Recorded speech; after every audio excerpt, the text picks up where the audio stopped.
So I am just delighted. I am overjoyed to be talking to my hero and mentor. And I don't know, can someone be your mentor before you know them, Bob? I've had plenty of those, but I'm delighted to know that you feel that way. You're one of mine as well. And as you know, I just absolutely loved your book. It was outstanding, and I've been recommending it all around. And I just so you're one of my mentors. And here I Yeah. Oh, that makes me feel so good. I'm literally just, I can't even tell you how overjoyed I am. So let me introduce am. Bob Burg, who for over 30 years has been successfully showing entrepreneurs, leaders, and sales professionals how to communicate their value and accelerate their business growth. Although for years was best known for his sales classic, Endless Referrals, which I need to read. It's his business parable, which changed my life, The Go Giver, which Bob co authored with John David Mann, that created a worldwide movement. It created a movement in my life and the lives of all of my clients. I want everybody to go read this book, The Go Giver. I am telling you right now, it changed my life, gave me more confidence, and helped me to achieve at a high level. So, while part of a 4 book series, The Go Giver itself has sold more than 1 million copies and has been translated into 30 languages. And it's rated number 10 on Inc. magazine's list of the most motivational books ever written. And I can attest to that. Was on HubSpot's 20 most highly rated sales books of all time. Bob is the founder of the Go Giver Success Alliance, an online membership community for successful entrepreneurs, leaders, and sales professionals. And he publishes the very popular Daily Impact email. He is an advocate, supporter, and defender of the free enterprise system. Yay! Believing that the amount of money one makes is directly proportional to how many people they serve. He is an unapologetic animal fanatic and serves on the board of directors of Furry Friends Adoption and Clinic, in the town of Juniper, Florida. So that's awesome. I mean, just I love that. So many great things about you. Anything you want to say that to that? Well, you did your research. My goodness, you're a pro. Okay, Bob. So let's just get right into it. As you know, you've helped me in so many ways, and I've been dying to know about who you are as a person. And I'd really love to know if there's something in your background or upbringing that inspired you to become, because getting to know you, I can see that you practice what you preach. You're a giver. Thank you. Um, is there something in your background that inspired you to kind of delve into or research the power of giving? Uh, I think I was just very lucky having two parents who embodied these qualities. Um, so I mean that it was really I got to watch that. I got to see them do that, live their life that way. So I think it's something I naturally gravitated to. Of course, you get to see as you grow up, you get to see other ways of doing things, and you kind of start to figure out what works, what doesn't, what you admire, what you don't admire. Um, and in a certain point, I think it just seemed to me that living life this way, in a way that your goal is to bring value to others, not only felt great, but really had the best results. That's why we say that the premise of the Go Giver is simply that shifting your focus. Uh, and I think that's really where it all begins, shifting your focus from getting to giving. And when we say giving in this case, in this context, we simply mean constantly and consistently providing immense value to others, understanding that doing so is not only a more fulfilling way of conducting business, it's actually the most financially profitable way as well. And not in a way that is way out there, woo-woo, magical, mystical type of thinking. Not at all. It's really very logical when you think about it, because when you're that person who can take your focus off of yourself and place that focus on serving others, discovering what they need, what they want, what they desire. Really, when you can move your focus off of yourself and make it all about bringing others closer to happiness, People feel good about you. They feel great about you, right? They want to get to know you. They like you. They trust you. They want to be in relationship with you. They want to do business with you. They want to tell others all about you, right? People Yeah. become your personal walking ambassador. So I think it was really, in answer to your question, it's the combination of seeing this growing up, and feeling it was congruent with my value system. So your parents actually were givers themselves. They were go-givers before you knew what that meant. Right before we knew the term. That's a great way to say it. So Exactly. that might, I mean, I know that you wrote this book with John David Mann. I don't know him, and I'm sure that there was a lot of collaboration, but there's Absolutely. no way in my imagination that this wasn't and somehow lived. So I remember because I think of a story from my childhood or something that I witnessed my parents do often was they took in people who didn't have anywhere to go. I mean, even people who lived with us from time to time, like, Yeah, same here. and also my mom was, as I told you before, she was an amazing Lebanese cook. And she always had food in the freezer, in the refrigerator. There was always something. And if you came to the house, she would always lend an ear and listen, but you'd always leave with a full belly, even if you didn't want to eat. Yeah, So I'm dying. right. I You think I have the have, same concept too. I'm wondering if there's anything that sticks in your mind about, and maybe an event or something that one or more of your parents did that kind of like maybe embodies this way of living. I think it was those general things, just like you said, and I mean, both our cultures, Lebanese and Jewish, we're all both are family oriented, so we tend to kind of do that. Not that others aren't family oriented, also, of Of course, course. but there tends to be that sort of family thing. You don't let anybody not have, you know what I'm saying? And Yes, you yes. make sure to take care of people. So yeah, it was that same kind of experience. But for me, and then we'll absolutely get into the 5 laws of stratospheric success because, and that's changed, like I told you before, it's changed my life in so many ways. And I want to talk a little bit about that because I was in sales for years, Mhm. and worked in a way that I wasn't always working this way, right? So even though my parents were givers, my dad did a lot to help others. For whatever reason, maybe it was because I was the youngest of 5, or I had some things that I maybe didn't feel good enough. There was I think in my heart I was a giver, but there was a part of me that felt like it was more of an anxious energy. Sure. Oh yeah. Well, I experienced that myself. So, and in your book, I thought you did a wonderful job of sharing your progression as you went from that person and that salesperson, who kind of knew she wasn't really totally being congruent with your values in certain areas, to making sure you made that part of your life so you could live in a way that you were happy with yourself. I define happiness as a genuine and ongoing feeling of joy and peace of mind, the Yeah. result of living congruently with one's values. Right. So if Amen. we're Amen. not, yeah, if we're not living that way, and again, I went on my that path, for a while too, in certain ways. I mean, it's a long life. We Yeah. experiment and we do things different ways that we kind of even know we shouldn't, and then we hopefully come back, right, to Yeah. and so yeah, I mean, I definitely see that, but I think fortunately we both came to realize that if we were gonna to be happy, which when you think about it is that end goal, right? Absolutely. um For all of us. And yeah, peace. then right, then we've got to live in a way that we can feel good about ourselves.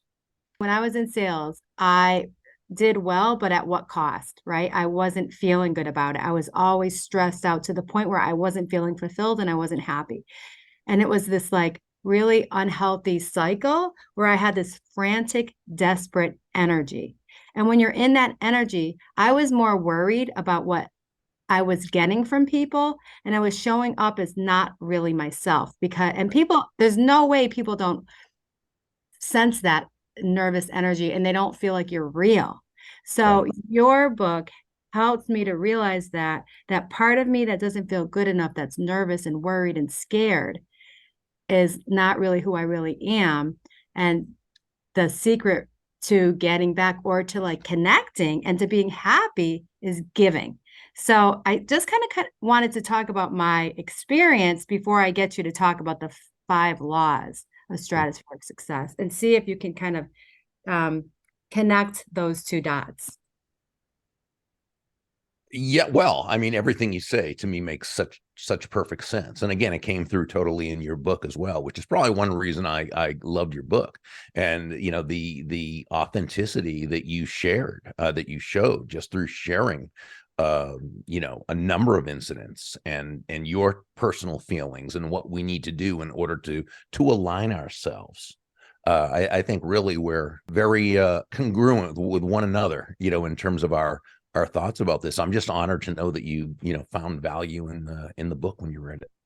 Oh, I have every one of my clients read the book. And again, I encourage everybody to pick up a copy of The Go Giver.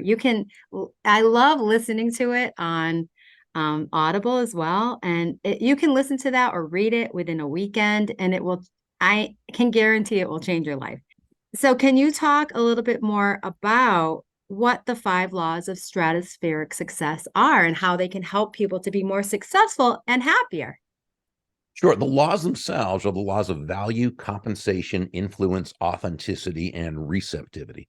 The law of value is really all about the experience that you provide someone throughout the entire process. So from the moment you meet that person, however you met them, through the relationship building process, the follow up, the follow through, the sales process, the referral process. So by the time there has actually been a sale, this person feels so good about it, about themselves, about you, that they believe that they receive much more in value than what they paid. Well, of course, you also make a very healthy profit. Law number 2, which is the law of compensation, this says your income is determined by how many people you serve and how well you serve them. So where law number 1 was all about the experience you provided, law number 2 is all about how many lives you impact with that exceptional value.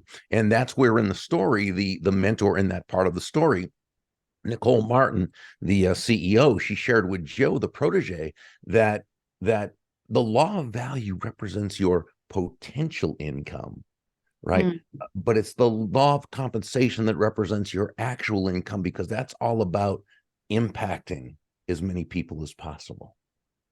Okay. And some of those people, your impact is in the form of a sale. Others, it isn't. yeah. Others, it might be in the way of encouragement or connecting or, whatever it happens to be. Law number 3 is the law of influence. And this says that your influence is determined by how abundantly you place other people's interest first. Now, let me qualify that, if I may, because it sounds a little bit counterproductive when you first hear it, maybe even Pollyanna-ish, right? Place the Yes. other person's interest first. Yeah. Uh, so let me share that when we say place the other person's interest first, we're not talking about being anybody's doormat. Yeah. We're not talking about being a martyr. We're not talking about being self-sacrificial. Absolutely not at all. It's simply understanding, as Joe, the protege, learned in the story from several of the mentors, Amal, that all the golden rule of business, of sales, is that all things being equal, people will do business with and refer business to those people they know, like, and trust. And there's no faster, more powerful, or more effective way to elicit those feelings toward you from others than by genuinely moving from that I focus or me focus to that other focus, looking for, as Sam, one of the mentors in the story, advised Joe, making your win all about the other person's win. Yeah. Yeah. So those are the first 3 laws. Now the law number 4 is the law of authenticity. And this says the most valuable gift you have to offer is yourself. Now, in this Oh, part of the story, one of the mentors, Deborah, she shared a very important lesson she learned, and that is that all the skills in the world, the sales skills, technical skills, people skills, as important as they are, and they are indeed all very, very important, they're also all for naught if you don't come at it from your true, authentic core. But when you do, when you show up as yourself day after day, week after week, month after month, people feel good about you. They feel comfortable with you. They feel safe with Yeah. you. And why wouldn't they? They Yeah. know who they're getting, right? It's a law of human nature that people want to be able to understand their world, and this in a world that often is difficult to understand. They want consistency in their world. This in a world that's often very inconsistent. We all know those people who are one way one day and totally different the next time you see them, right? So Yeah. when you're yourself, when they know who they're going to get, this really establishes and cultivates trust, and that's so very important. Um, I also think before you move on to the next one, I also think from my experience, because remember I was saying in the beginning when I was in sales and I was Mhm. successful at some level, Uh-huh. not happy. I wasn't being authentic because I thought I had to be a certain way, and I was trying to Mhm. so frantic with that energy that Mhm. I think Mhm. when you learn how to be really authentic, it can be scary at times, but it's so liberating. It's liberating. It's calming. Yeah, there's so much less pressure on you. And that's it. So that's the catch 22 because there's so much less pressure on you, which means you're showing up more authentically, which means people are gravitating to you. Right. And I'll let you finish the fifth No, law, go but ahead. I have a thought on all the laws. Do you want me to Okay. wait? Yeah, Do finish the, whatever you like. yeah. I think, no, let's finish and then I'll talk to you about what my Okay. thoughts are on this. Sure. The fifth and final law is the law of receptivity. And the law of receptivity says the key to effective giving is to stay open to receiving. This really means nothing more than understanding that, yeah, you breathe out, you also have to breathe in. It's not one or the Yeah, other. It's an and. It's both. You breathe out carbon dioxide, you breathe in oxygen. You breathe out, which is giving. You breathe in, which is receiving. Giving and receiving are simply two sides of the very same coin, and they operate in tandem. The challenge is that the world around us does not give us that positive message mhm. about abundance, about prosperity. They give us very negative messages. And this is often a combination of, upbringing, environment, schooling, news media, television shows, social media, movies, everywhere. You hear so many negative messages about money, about prosperity, about business. You think that anybody who's made it big had to do it on the backs of others, and it's, there's a lot of people. It's a big world. There's people who do things in ways we don't agree with. But by and large, if you're, especially to the degree that you're operating in a free market economy, meaning no one's forced to do business with anyone else, the Yeah, only way you can earn a very, very large income is by providing exceptional value to the lives of many people, placing their interests first. Because remember, nobody's going to buy from you because you have a quota to meet. absolutely. Not Yeah. going to buy from you because you need the money. They're going to buy from you because they believe it's in their best interest to do so, which is fine. That's the only reason they should buy. We need to come at it from an authentic core, and we need to be able to allow ourselves to receive or breathe in. And so that's very, very key. Sometimes I find that's the hardest or most Sure. challenging Many step. people. Is, Oh, yeah, Uh, loss. many people do, and again, because of the messages we get from the world around us. Look at how people look down their nose at receptivity. In a sense, and so you grow up and you have all these influences around you that talk about how money is evil, or business is terrible, or this is Yeah, horrible, right? And you one of my good friends, Randy Gage, who's one of the real prosperity authorities in the world. He does this wonderful vignette about movies, that most of the big blockbuster hit movies have the same two basic characters in it, practically everyone, and that is the good people, who are typically portrayed as being uh poor, struggling, you know happy, right? They're poor, but they're Yes. happy, right? Yes. But they're always being taken advantage of, put down, put off, stepped around, stepped over, stepped on by who? The evil rich Rich people who people. are mean and horrible and Yeah. terrible and cowardly, and they have no soul, and right. And we see this, and you look at he brings up one example of the first Spider-Man movie. Okay. uh, Peter Parker is sitting with his Uncle Ben, and they're talking about their financial situation, and Uncle Ben says, "Well, Peter, we may not be rich, but at least we're honest." What a horrible, horrible message for Mhm. some young kid to see, right? Because what's the presupposition? What's the premise in that statement? That if you are honest, buddy, Mhm. you have no hope of ever making any money, right? You're going to be struggling Yeah. all your life if you're honest. But if you're wealthy, it means you probably were dishonest and you had to do something awful to get. So now, and that's just not a movie. It's pretty much every movie. And it's the message that we get from all around us. So now you think about a person who grows up with values of honesty and kindness and blah, blah, and all these great, right? But they're finding themselves bringing lots of value to people's lives, and they're about to make a lot of money. But now the unconscious starts acting up. Yeah. Yeah. Second, but if I'm making a lot of money, doesn't that mean I'm doing something wrong, that I'm hurting someone else, that someone else must suffer? Doesn't it mean that I wasn't honest? What are people going to think of, right? And then Yeah. we sabotage that success. So there's a lot that goes on to this, which makes it so that people who are typically very kind or giving people have an issue with receptivity. That's one of the biggest things that one of the biggest issues and challenges that we deal with today.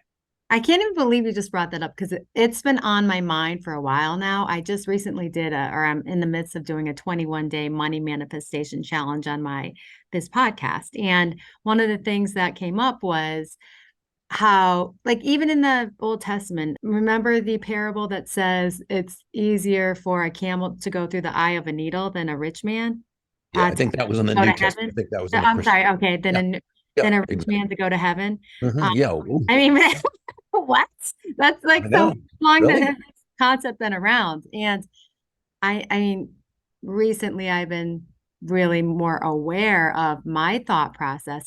And I've been in entrepreneur and in sales for years and years and years. And even though I chose that as my career, I even have this, like, it's almost like a shame around making too much money or wanting to make a certain amount of money. And it's And totally unconscious. it's We totally unconscious. Yeah, yeah, we don't realize we're doing it as we're doing it. And it's something I certainly needed to work my way out of, and something that many others have as well.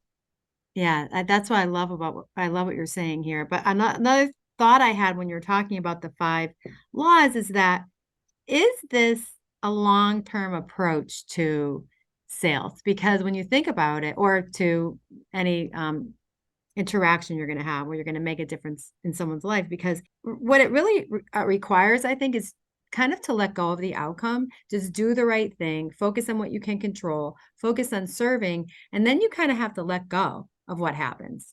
And then the way I look at it is you get all these annuities that start popping at different times. I don't know if that's right, but that's the way I look Oh, at it's it. great. No, And but love I it. do think it starts with having a long-term approach, because when you're in that, and I keep bringing up that frantic, desperate energy, you're like, I need to get it now. I have this number. I have to make it right now. And I'm noticing a lot of younger people who are doing business development are not engaged because they don't know how to go about it, and they have such anxiety that they're almost just not knowing what to do. So I'm wondering, is it more of a long, I know I said a lot, but would you think of this as a long-term approach to developing business? So there are several elements to this that I think are very worthwhile going into, because you bring up some very legitimate points. First, it's long term in the way that it's a way of living life. Yes. Okay. But it's not long term. It's not as though the short term way to sales is more profitable. And let me explain what I mean. Okay. The basically, here's the question. Well, Bob, I get this go-giver thing and, focusing on others and doing that. And I can see how, once I don't need the money, that's a really good thing to do and focus on them. And so, but right now I really need the money. So, Mhm. I need to just go after the sale and go after the money. Well, so let's look at that and see how that might work. And let's say I'm the salesperson and you're the prospective customer. Okay. Yeah. Now I really need the money. Okay. So Yeah. I'm going to go in there, Amal, and I am going to just do anything I can to get your money. Yeah. Okay. So, yeah, I ask questions because I've been trained to ask questions, but I'm not really listening because I care and trying to really understand as much as maybe I'm listening just to kind of get those areas where I can sharp angle you into a close, right? Yes. Um, I when you have an objection, I I'm a little defensive because your objection is standing in the way of my money that I need. Okay. And so yeah, I might answer the question the way I've been trained to the objection, but uh, you can tell that I'm not really caring as much about you feeling good about it as I am about just overcoming this Yes. objection, Yes. almost making you wrong. Okay. Yes. Also, I'm not, so now, and I'm also closing early and I'm closing often because I need the money, right? So Yeah. my question to you would be at this point, at the end of the presentation, are you more likely or less likely to feel good about doing business with me? And the answer Leslie. is probably less likely. Yeah. Yeah. Okay. So now let's say I'm another salesperson and yeah, I still need them just like the first person. I still need the money. Okay. But what I realize is again, you're not going to buy from me because I need the money. Yeah. Okay. So I'm not going to deny my self-interest. As human beings, by the way, we're all self-interested. The biggest self-interest is our pursuit of happiness. Actually, it all goes to that. But even that aside, as human beings, of course, we're self-interested. We're not going to deny it because we're not going to deny human nature. But we are going to do this. We are going to suspend our self-interest. Mm. That we have control over. We can do that. We can suspend our self-interest and make it all about bringing value to your life. So now in our presentation, I'm asking you questions, but I'm listening. I'm really listening to your answers because I want to know what you need, want, and desire. And even when you give me the answers, I'm not going to assume that I know what you mean by what you said because we all come from different belief systems and we might interpret the same sentence two different ways. So I'm going to dig deep and I'm going to tactfully and politely ask clarifying questions to make sure I absolutely understand what you're looking to accomplish. Okay. Yeah. When you have an objection, I'm going to welcome that objection. I'm going to share with you how wonderful it is that you brought it up because it's important that you feel comfortable with it. And then rather than just give you the standard of answer to the objection, I'm going to try to go deeper with that and try to work together with you in order to determine the actual root cause of the objection because Yeah. it often isn't what the person says. It's that they're feeling something and they just give a standard objection, but it's usually deeper than that. And together we're going to work through the objection and determine if this product or service is in your best interest. Okay. Only after I totally understand your needs, wants, and desires am I going to then ask you to take action. Okay. Okay. And when I do, I'm going to simply ask you to take action on something that you've already told me that you want to do. But Okay. more than anything, you know that I have your well being at heart. Now, are you more likely or less likely to feel good about doing business with me right now? More likely. More Yeah. likely, of course. Absolutely. So even though the go giver is a long term process in terms of it being how we live our lives, it's much more effective in the short term than just trying to get the money. Now, don't Yeah. get me wrong. Someone could lie, be dishonest, and get a sale and have that short term. but that's difficult to sustain, Yeah, right? people are going And to see then through it sooner or later. And right, exactly. not, So yeah, the best long-term and short-term way to do it is by placing your focus on the value that you can provide another person. so if I'm about to go in, I'm in my car and I am about to have a meeting with someone and I'm starting to say to myself, but I need this, I need the money. I have to pay my bills, I need this money or I could get fired. Because things like that go through people's mind. I have to shift what I'm saying to myself and really just get in the mindset of, I think it's all mindset of these 5 laws. Yeah, well, so again, we go back to that.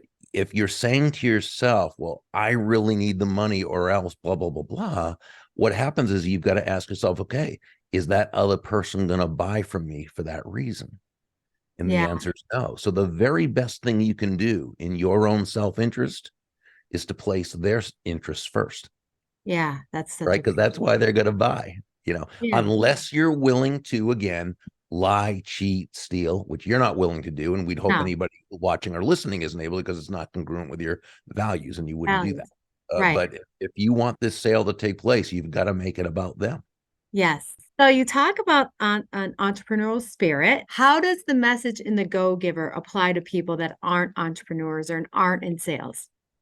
Right. In other words, they're working within a company where they're an employee. Yes. Right. So yeah, so basically it's into the same basic principles are at work. Why?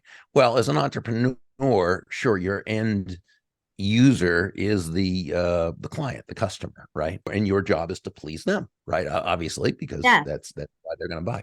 Well, just like nobody's going to buy from you because you have a quota to meet, nobody's going to hire you and continue to pay you a salary because you have a mortgage to pay or a kid you want to send to college. They're going to hire you and continue to pay you because they believe you're bringing sufficient value to the operation, to the company. So your job is to do what? Provide exceptional value. Now, in this case, your customer or client may not be the end user. It may be, well, it's your boss, but it might be the Yes. supervisor, might be the team members, might be your colleagues, might be all the other people, and it might be the end customer, depending upon, again, what your job is. But it's the same thing. So you're not an entrepreneur, maybe, but you're an intrapreneur. You're an entrepreneur within another person's organization. I think of myself as an entrepreneur in all aspects of my life. So I've taken the Go Giver, the 5 laws to all my relationships. And I think that when you show up that way, like you said, people are attracted to your energy and you become more influential and people just want to be around you. Yeah, that's You agree? very, very well said. Absolutely. Absolutely. And it's, applies to all areas of life, not just business, which is why, John and I put that part in about Joe and his wife. Oh, yeah. And John and his wife, Anna, they actually wrote, because John and I have 4 books in the series, in the Go Giver series. Yes. Okay. Last year, John David Mann and his wife, Anna Gabrielle Mann, they wrote a book called The Go Giver Marriage, which Okay. was part parable. Now, so again, I've never been married. I've had the honor of dating some wonderful, wonderful women. I've I, never been married. So I, I thought, it's probably not very credible for me to be one of the authors on that. They were nice enough to ask. And I said, no, this is your book. So right. Anna, who is a marriage and family counselor, and John, who is an amazing writer, they teamed up on it. So it's sort of half parable and half how to. And they did a wonderful job, brilliant job. It's called The Go Giver Marriage. Oh, well, my husband They and took the I'll have principle. to get Yeah. him to read it with me. Oh yeah. They took the principles of the Go Giver and applied it to marriage. Yeah. I love that. I mean, this has been such an honor to have you on my podcast because, as Oh, you know, you've just had such an amazing influence on my life and on so many other people that I work with. Is there anything you want to leave us with? How can hey, people get a hold of you? Because am I correct that you offer a program or a series of workshops for people that want to in business development or sales? Is that correct? yeah, we do a couple of things. Burg.com is the best place to go. Okay. And people can sign up for my free daily impact email. Okay. Um, we have my business partner, the brilliant Kathy Tajanel, and I have the Go Giver Success Alliance, which is an online mentorship community. And several times a year, we offer a what we call the Go Giver Beyond the Mastermind retreat, which we hold here in beautiful Jupiter, Florida. And we limit those to 8 people, and we go very, very deep into people's business over that 2 days. Oh, I should do that. How you do that once a year or twice a year? No, we did. I think we had 5 of them this year. Next year we'll probably do 6 or 7, and yeah, we enjoy those a lot. I always say that because I don't really speak that much on the road anymore, very very seldom. But I used to speak in front of thousands of people when it would be a conference or convention. I always loved doing that, loved it. But there's nothing like being in a room with 8 people, 8 attendees, and then there's Kathy and myself, and then 2 of our guest master coaches who are certified Go Giver speakers, and just having 2 days to really just go deep into people's businesses, and great relationships and friendships are created during those 2 days. And I'm having more fun doing those, I think, than I was, in 30 years of speaking. So, and speaking to big crowds. That's that, and plus the people are highly engaged. They're there because they want to be there and they're Exactly. motivated. Yeah. That sounds amazing. I am absolutely going to sign up for one of those in We'd love to have. 2024. I can't wait to talk all about it too and to share what I learned from you. Um, Thank you. Again, thank you so much for your time today. Again, everyone, if you haven't read The Go Giver, please go out and get one because it will change your life. Thanks so And I much. know you've all read this book, but if you have, read it again and again and again and again. It's that powerful. I know you're in there somewhere. Bob is, for those of you that are listening and not watching, Oh, Bob, that's right. Yeah, this audio too. Yeah, I was holding up her book, not mine. I was holding up Amal's book. and he was kind enough to read Mhm. my book. And And there's lots of highlights, and there's lots of yellow sticky notes for those who are listening and not watching. that's good to know. You did the work, right? Oh, absolutely. Well, thank you so much and have a wonderful day. Thanks. You as well. Bye. Bye.